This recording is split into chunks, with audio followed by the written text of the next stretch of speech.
বাংলাদেশ জাতীয়তাবাদী স্বেচ্ছাসেবক দলের ৪৫তম প্রতিষ্ঠা বার্ষিকী উপলক্ষে সোনারগাঁও উপজেলা স্বেচ্ছাসেবক দলের বর্ণাঢ্য র্যালি ও বৃক্ষরোপণ কর্মসূচি পালন করা হয়েছে। আজ বৃহস্পতিবার ২১ আগস্ট বিকেলে সোনারগাঁও উপজেলা স্বেচ্ছাসেবক দলের সভাপতি পদপ্রার্থী আবু মোর্শেদ মোল্লার নেতৃত্বে ও উদ্যোগে র্যালিটি ঢাকা বাইপাস এশিয়ান সড়কের স্থানীয় সাইদুল চৌধুরী মার্কেট হতে অত্র সড়কের বস্তল মোড়ে গিয়ে শেষ হয় এবং এখানে এক পথসভা অনুষ্ঠিত হয়। এতে বক্তব্য রাখেন সোনারগাঁও উপজেলা স্বেচ্ছাসেবক দলের সভাপতি প্রার্থী আবু মোর্শেদ মোল্লা, সোনারগাঁও উপজেলা স্বেচ্ছাসেবক দলের সদস্য কামাল ভূঁইয়া, স্বপন ভূঁইয়া, তোবারক ভূঁইয়া, লিটুন ব্যাপারী, শামসুল ভূঁইয়া, শাহিন ভূঁইয়া, মোয়াজ্জেম মোল্লা, সাইফুল ভূঁইয়া, হাসিম, রাশেদ, জাকির হোসেন, মনির ভূঁইয়া, জামপুর ইউনিয়ন স্বেচ্ছাসেবক দলের সাধারণ সম্পাদক আফজাল ভূঁইয়া, সহ সভাপতি আওলাদ হোসেন, সহ সভাপতি দেওয়ান সাব্বির, সহ সাংগঠনিক সম্পাদক সুজন মিয়া, সাদিপুর ইউনিয়ন স্বেচ্ছাসেবক দলের সাবেক যুগ্ম আহ্বায়ক শাহ আলম শিমুল,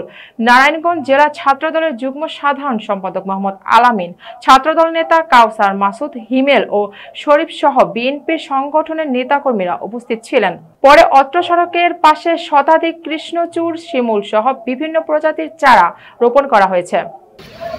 প্রতিষ্ঠা বার্ষিকী উপলক্ষে আমাদের র্যালি এবং বৃক্ষরোপণ কর্মসূচির অংশ হিসেবে আমরা সোনারগাঁ থানা স্বেচ্ছাসেবক দল, আমি প্রথমেই স্মরণ করছি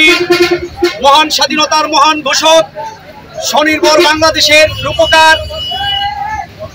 বহুদলীয় গণতন্ত্রের প্রবক্তা শহীদ প্রেসিডেন্ট জিয়াউর রহমানকে, যিনি এই দলের 19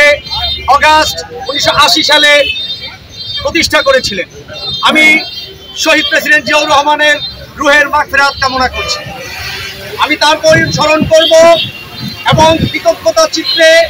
দোয়া করব তিনবারের সফল প্রধানমন্ত্রী, গণতন্ত্রের মা দেশনেত্রী বেগম খালেদা জিয়ার জন্য, যার অত্যন্ত স্নেহ এবং মমতায় আজকে জাতীয়তাবাদী স্বেচ্ছাসেবক দল স্বর্ণ উজ্জ্বল একটা ভূমিকায় উপনীত হয়েছে। আমি তারপর দোয়া করব এবং স্মরণ করছি বাংলাদেশ জাতীয়তাবাদী স্বেচ্ছাসেবক দলের সাংগঠনিক অভিভাবক, আগামীর বাংলাদেশের প্রধানমন্ত্রী, 18 কোটি মানুষের প্রাণের স্পন্দন, বিএনপির ভারপ্রাপ্ত চেয়ারম্যান, আমাদের সাংগঠনিক অভিভাবক তারেক রহমানকে ধন্যবাদ জানাচ্ছি সোনারগাঁও উপজেলা স্বেচ্ছাসেবক দলের পক্ষ থেকে। কারণ ওনার সুনির্দিষ্ট নেতৃত্ব এবং বলিষ্ঠ নির্দেশেই আজকে সারা বাংলাদেশের স্বেচ্ছাসেবক দল এই জায়গায় এসে দাঁড়িয়েছে। আমি কৃতজ্ঞতা চিত্রে স্মরণ করব যাদের অবদান, তারা হচ্ছে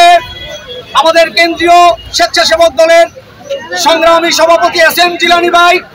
যার সুদক্ষ নেতৃত্বে, এবং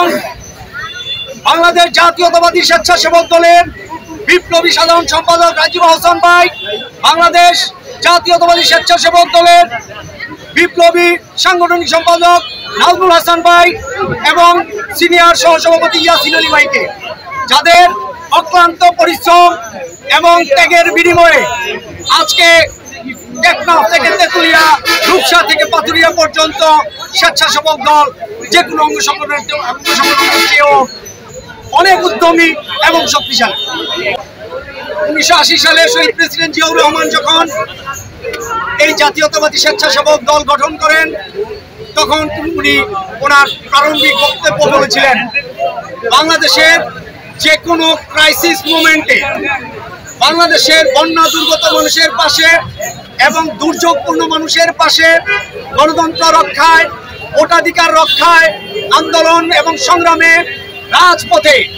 যখন আমার ছাত্রদল ব্যর্থ হবে, আমার যখন যুবদল ব্যর্থ হবে, সেই জায়গাটাতে আমার স্বেচ্ছাসেবক দল ইস্পাত কঠিন দুর্গ হয়ে দাঁড়িয়ে। পরিশেষে আমি এটাই বলবো, গণতন্ত্র রক্ষার জন্য তারেক রহমানের নির্দেশনাকে ফলো করুন, সবাই 31 দফার ভিত্তিতে কাজ করুন, এই হোক আমাদের প্রতিজ্ঞা। বাংলাদেশ জিন্দাবাদ, বাংলাদেশ জাতীয়তাবাদী স্বেচ্ছাসেবক দল জিন্দাবাদ, শহীদ প্রেসিডেন্ট জিয়াউর রহমান অমর হোক, দেশনেত্রী বেগম খালেদা জিয়া জিন্দাবাদ, তারুণ্যের অহংকার,